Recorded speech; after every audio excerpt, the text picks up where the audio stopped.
Mbese urashaka kunesha ibyaha, izera amaraso ya Yesu. Mbese urashaka kumenya intsinzi n'amaraso y'umukiza. Bavandimwe, inshuti z'Imana, reka mbasuhuze mu izina ry'umwami wacu Yesu Kristo. Imana ibahe umugisha. Insanganyamatsiko tugiye kuganiraho uyu munsi iravuga ngo bisaba iki gusengera umurwayi. Benshi bavuga ko basengera abarwayi, abandi bakavuga ko bakiza indwara mu izina rya Yesu. Bamwe barahamagara ati muze murabohorwa, abarwayi barakira. Hari icyo bisaba kugira ngo umuntu asengere umurwayi akire. Mbese umwuka waranze intumwa mu gihe cyashize zarambikaga ibiganza ku barwayi bagakira. Umwuka warangaga Yesu Kristo igihe yakizaga abababaye b'uburyo butari bumwe, ibirema, impumyi, ibiragi n'abandi bantu ijambo ry'Imana rigenda ritwereka. Kuki uwo mwuka utarimo kugaragara muri iki gihe? Ariko hari icyo bisaba kugira ngo umuntu asengere umurwayi akire. Icyo bisaba bigisaba usenga kandi bikagisaba n'usengerwa. Icyo kintu rero nicyo gituma umurwayi ashobora gukira. Rero icyo kintu iyo abantu bakirengagije byo gusengera abantu barwaye Imana kugira ngo Imana ibagirire neza. Data wa twese uri mu ijuru, izina ryawe nirihabwe icyubahiro. Uyu munsi dore turi imbere yawe tugira ngo utweze nk'uko uri uwera. Mbere yuko tuganira muri iki kiganiro uduhe umugisha wawe kandi utubonereze kuzagera mu bwami bwawe. Uyu mwanya nzanye mu ngobyi y'amasengesho abantu bose barwaye. Tubona ko mu minsi y'imperuka hazaduka indwara zimwe zitazabonerwa n'imiti kubera yuko tuzatugeze mu minsi y'imperuka. Rero izo ndwara ziriho, benshi bararwaye, benshi barababazwa n'umubiri, ariko benshi ntibafite n'ibyiringiro muri wowe. Ndakwinginze Uwiteka ngo ubasange kandi ubakize, uborohereza abari kwa muganga, abarwariye mu magereza, abarwariye mu mago yabo, abarwaye indwara nyinshi zitandukanye, bereka ikiganza cyawe ubakize kandi Uwiteka ubereka ko ari wowe bakijije maze bahere ko bakwiyegurire. Bana natwe rero ubwo tugiye kuganira muri aya magambo, Mwuka Muziranenge atuyobore kandi aba bantu usengeye mu izina rya Yesu ubarambikaho ikiganza cyawe gikiza kandi ubabere umuganga mukuru. Ukorere mu miti barimo kunywa iyo ari yo yose, maze Uwiteka babone ukuboko kwawe, maze Uwiteka nabo bahere ko bakwiyegurire. Tuzi ko gusenga kwacu kumvise, ubasange aho barwariye, ubane nabo kandi ubahe ibyiringiro mu izina rya Yesu. Insanganyamatsiko yacu iravuga ngo bisaba iki gusengera umurwayi, bisaba iki? Niyo nsanganyamatsiko tugiye kuganiraho. Turasoma amagambo aboneka mu gitabo cy'umwuka w'ubuhanuzi, igitabo cya Ellen White, umuhanuzi w'Imana, page 108. Haranditswe ngo akenshi abantu bafite amagara mazima bibagirwa imbabazi zitangaje bahora bagirirwa buri munsi, maze bakibagirwa gushimira Imana ubugiraneza bwayo. Kuba ufite amagara mazima, umenye yuko ufite impano Imana yaguhaye. Kuba ufite amagara mazima utarwaye, menye ko hari abandi barwaye bahora kwa muganga, bahora basiragira kandi bakeneye gukira, bashaka ubuzima nk'ubwo ufite ariko bakaba batabufite. Rero menye ko ufite impano itangaje, umenye uko ugomba kurinda ubwo buzima bwawe, ugomba kurinda ayo magara yawe mazima. Kandi ikindi, ushimira Imana yo mu ijuru, ushimira impano ijuru ryaguhaye kuba uri uhumeka kandi ufite amagara mazima. Hari benshi babibuze, hari benshi barwaye indwara nyinshi zitandukanye zitabonerwa n'imiti, barangije kwiheba. Ariko ahangaha dukwiye kwizera Imana nubwo twaba turwaye, ntitwihebe kuko kwiheba ni ugupfa. Ni ugupfa by'agateganyo. Iyo urwaye ukagerekaho no kwiheba, uba upfuye by'agateganyo. Urupfu ruzaza nyuma rugutware ariko warapfuye kera. Rero nubwo twaba turwaye dukwiriye kutiheba, ahubwo tukagira ibyiringiro yuko ijuru ritadutereranye kandi ribana natwe kandi Imana itureba. Ariko iyi ndwara ije, iyo imbaraga z'umuntu zinaniwe, nibwo abantu bumva ko bakeneye ubufasha bw'Imana. Rero abo bantu bafite amagara mazima bashima Imana, ariko iyo barwaye niho bibuka yuko mu ijuru hari Imana, bagatangira gusenga, bagatangira kwibuka Imana. Ariko dukwiriye gushima Imana kubw'amagara mazima dufite. Hari abandi batayafite barwaye. Ngo kandi Imana ntiyigera yirengagiza umuntu uyishaka ashishikaye kugira ngo imufashe. Nubwo bayibuka bari mu kaga cyangwa se bari mu bibazo, Imana ntabwo ibirengagiza kandi irabakiza. Tugiye gusoma amagambo aboneka muri Zaburi y'107. Amagambo aboneka muri Zaburi y'107 umurongo wa 17 tugeze ku 20. Ibirima bibabarizwa ibicumuro byabyo, no gukiranirwa kwabyo. Imitima yabo ihurwa ibyo kurya iyo biva bikajya. Iyo abantu barwaye bahurwa ibyo kurya ntibarya. Bakegera amarembo y'urupfu, mbese wari warwara ukabona ko wegereye amarembo y'urupfu. Jewe byambayeho aho narwaye nkaremba cyane, nkazajya mbona ndi mu mwobo ncuramye mu murongo. Rero negereye amarembo y'urupfu, ariko Imana irangiza. Ubu ngubu ndiho ndahumeka. Ngo maze bagatakira Uwiteka bari mu byago, akabakiza imibabaro yabo, akohereza ijambo rye akabakiza indwara. Mbese wari uzi ko ijambo ry'Uwiteka ari ryo rikiza indwara? Hitureba Petero na Yohana bageze ku rusengero bakahasanga uwamugaye wari wicaye ku rusengero. Baramubwira ati mu izina rya Yesu w'i Nazareti haguruka. Ni ijambo ry'Uwiteka ryamukije. Rero wari uzi yuko ijambo ry'Uwiteka rishobora gukiza umuntu. Imana ishaka kohereza umurwayi agasubirana ubuzima muri iki gihe, nk'uko yabishakaga igihe Mwuka Muziranenge yavugiraga aya magambo umunyazaburi. Kristo akiza indwara zose. Abigishwa be bakwiriye gusabira abarwayi nk'uko abigishwa ba kera babigenzaga. Abigishwa ba Yesu Kristo bakwiriye gusabira abarwayi nk'uko abigishwa ba kera babigenzaga. Ariko se gusabira abarwayi bisaba iki kugira ngo usabire umurwayi abashe gukira? Hari icyo bisaba, nicyo turimo tureba. Kandi abarwayi bazakira nk'uko gusenga k'umukiranutsi ufite kwizera gukiza umurwayi. Ikintu cya mbere ni ukugira kwizera. Ariko tujye kureba indi ngingo dusabwa. Isezerano rifite agaciro nk'ako ryahoranye igihe umwami Yesu yarisezeraniraga abigishwa be niri ngo bazarambika ibiganza ku barwayi bakire. Iri ni ryo sezerano Yesu Kristo yahaye abigishwa be. Ariko iryo sezerano riracyafite agaciro uyu munsi. Niba tudashobora kurambika ikiganza ku murwayi ngo akire, ni iyihe mpamvu ibitera? Iyo mpamvu niyo turimo tureba. Reka dukomeze turebe, turaza kumenya iyo ariyo. Mariko igice cya 16 mu 18 niyo magambo mo gusoma ngo bazarambika ibiganza ku barwayi bakire. Iryo ni sezerano Yesu Kristo yahaye abigishwa be. Ariko iryo sezerano riracyafite agaciro uyu munsi nk'ako ryari rifite mu gihe cyashize. Biboneka muri Mariko 16:18. Abagaragu ba Kristo ni imiyoboro yifuza gukoresha yerekana imbaraga ye yo gukiza. Abagaragu ba Kristo nibo muyoboro Imana ishaka gukoresha kugira ngo yerekane imbaraga za Kristo. Ni inshingano yacu kujyana abarwayi ku Mana dufite kwizera. Dukwiriye kubigisha kwizera umuvuzi ukomeye. Umuvuzi ukomeye ni Kristo. Umukiza ashaka ko twakomeza abarwayi, abatagira ibyiringiro n'abababaye, kugira ngo bisunge imbaraga ze. Kugira ngo abantu batabyumva nabi, abaganga n'abaforomo bakwiriye kuvuga neza bati Imana iri hano kugira ngo igukize. Abaganga ubwabo, abaforomo n'abandi bafasha abarwayi bakwiriye kwerereza izina ry'Imana, bakaha ibyiringira abarwayi, bakababwira ngo Imana iri hano kugira ngo gukire. Humura, Imana irahari kandi iragukiza. Ayo magambo bakwiye kuyabwira abarwayi. Kristo yifuza kwerekana ko ari aho umurwayi ari igihe yuzuza urukundo rwe mu mutima y'abaganga n'abaforomo. Imibereho y'abafasha b'abarwayi iramutse ibemereye ko Kristo yajyana nabo iruhande rw'igitanda cy'umurwayi, umurwayi yakwemera ko umukiza ahari, maze bigatuma akira indwara y'umubiri n'iy'umutima. Iyi ni inshingano y'abantu bakora mu mwuga w'ubuvuzi,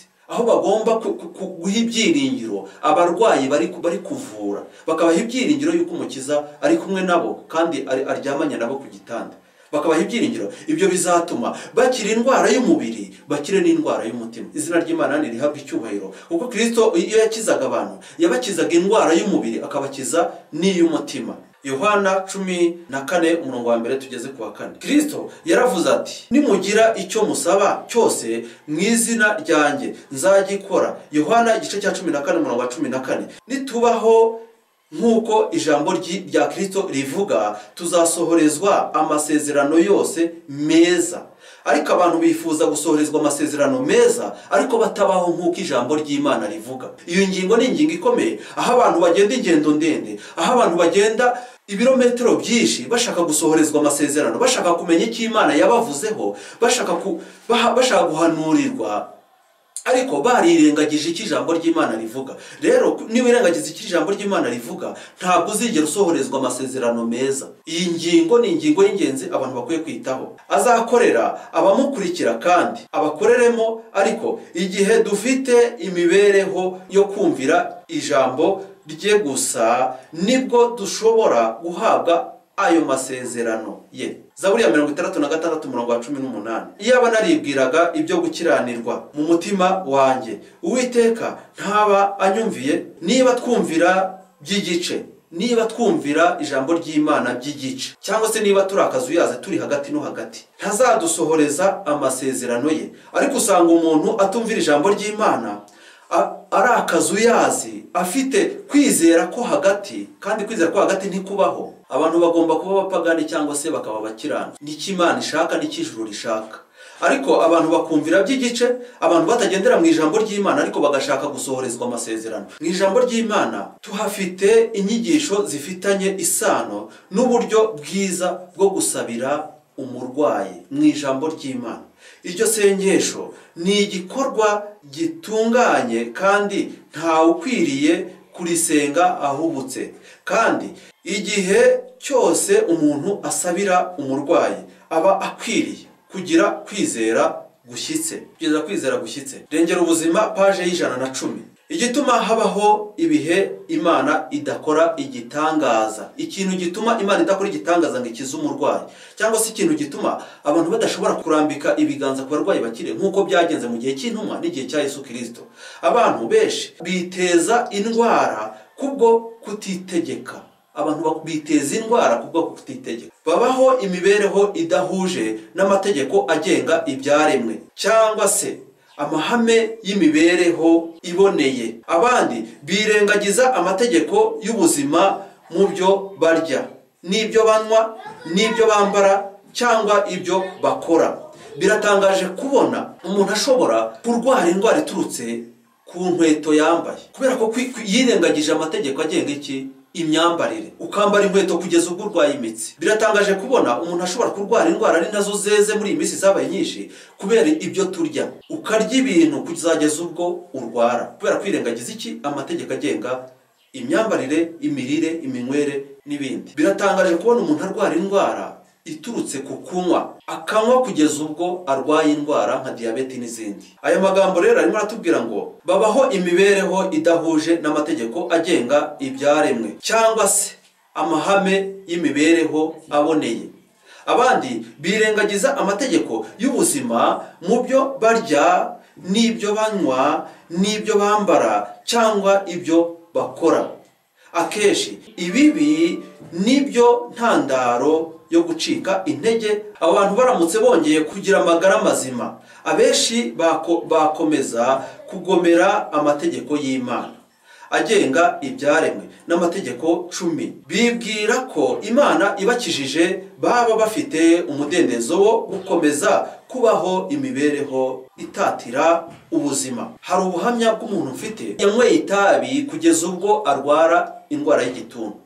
Amaze kurwara indwara y'igituntu ajya kwa muganga, baramuvura aroroherwa, ariko batashye bamubuza kunywa inzoga, bamubuza no kunywa itabi. Barangije kubimubuza kubera kutubahiriza amategeko agenga imirire, ntabwo yigeze abyumvira, ahubwo yakomeje kwinywera inzoga n'itabi, yakomeje kubaho imibereho n'ubundi yari asanzwe abamo. Ariko uko kutumvira izo nama byarangiye uwo muntu apfuye, ava mu mubiri. Kubera iki? Kubera kwanga kugendera ku mategeko agenga imirire n'iminywere. Imana iramutse ikoze igitangaza cyo gukiza abo bantu indwara, yaba yoshya abantu gukora ibyaha. Hari igihe biba ngombwa yuko abantu Imana itabakiza, kuko ibona yuko nibakiza yaba irimo iboshya gukomeza gukora ibyaha bagashayisha cyane. Cyangwa se urugero, nk'umuntu ashobora kuba anywa itabi kugeza ubwo arwaye kanseri. Imana imukije kanseri, ntabwo yakomeza akanywa iryo tabi.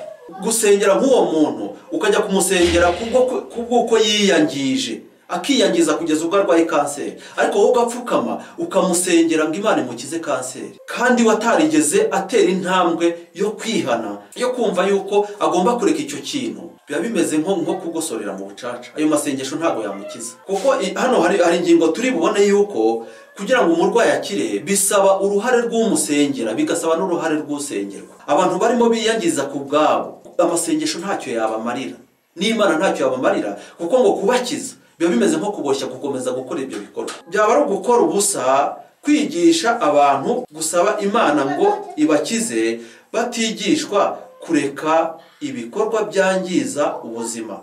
Bakwiriye kureka gukora ibibi, bakigishwa gukora ibyiza. Abifuza isengesho ryo kuvugurura ubuzima bakwiriye gusobanukirwa ko kwica itegeko ry'Imana ko ari icyaha, ryaba itegeko rigenga ibyaremwe cyangwa se itegeko ry'Imana, kandi bakwiriye kwigishwa ko icyaha gikwiriye kwaturwa kandi kikarekwa. Iyi ni ingingo y'ingenzi umuntu akwiriye ko mbere y'uko ujya gusengera umurwayi, iyi niyo ngingo ukwiriye kubanza kumuha ukayimubwira mbere y'uko umusengera. Yakobo igice cya 5:16, mwaturirane ibyaha byanyu kandi musabirane kugira ngo mukizwe.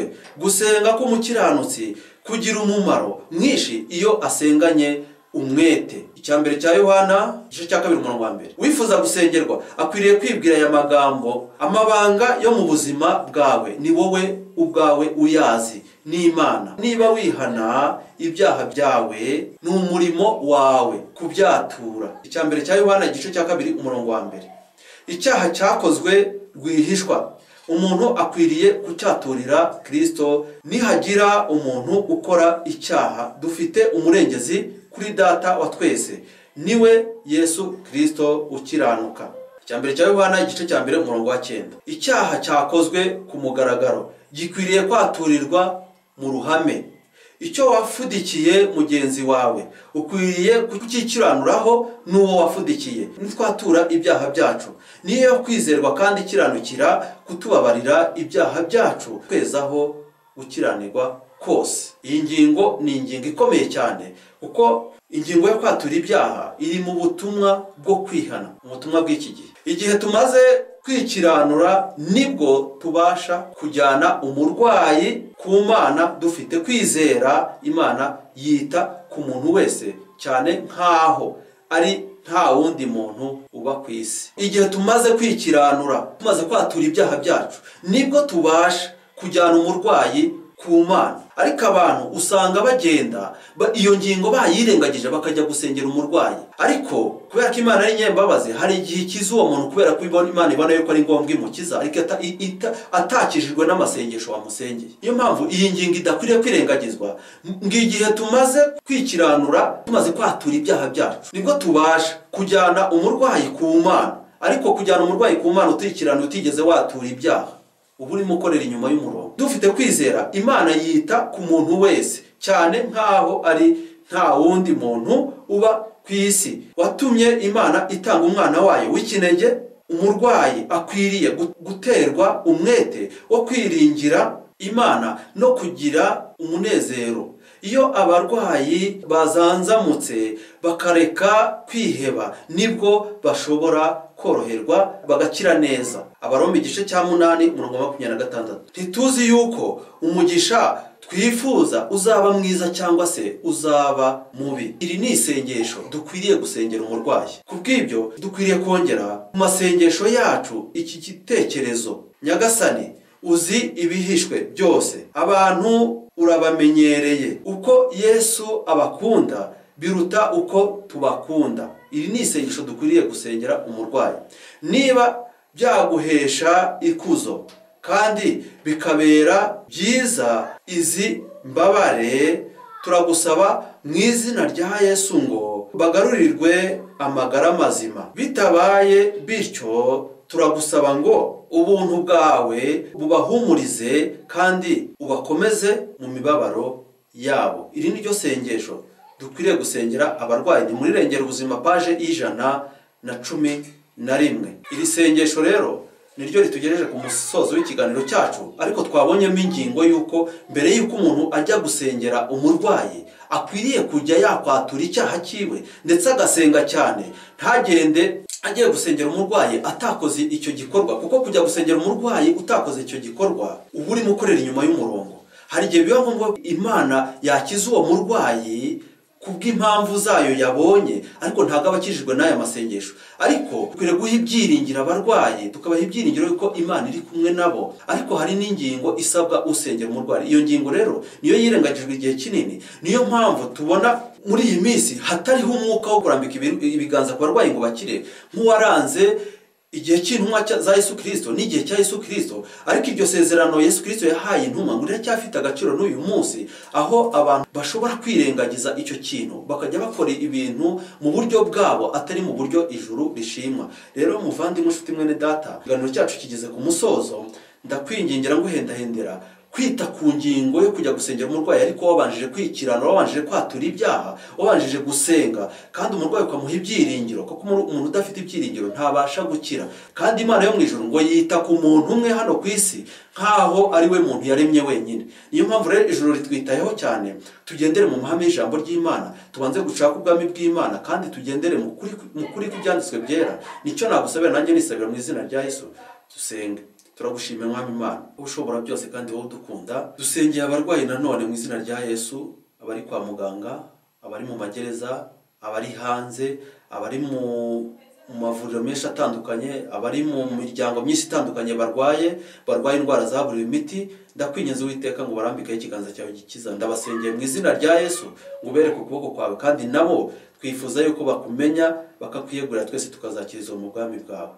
Umugisha uzakora iki cyigisho, kandi umugisha zawo uhabwe mu izina rya Yesu, kandi natwe ukomeze kubana natwe, tubyatse twizeye mu izina rya Yesu. Hari imbaraga mu maraso y'umwana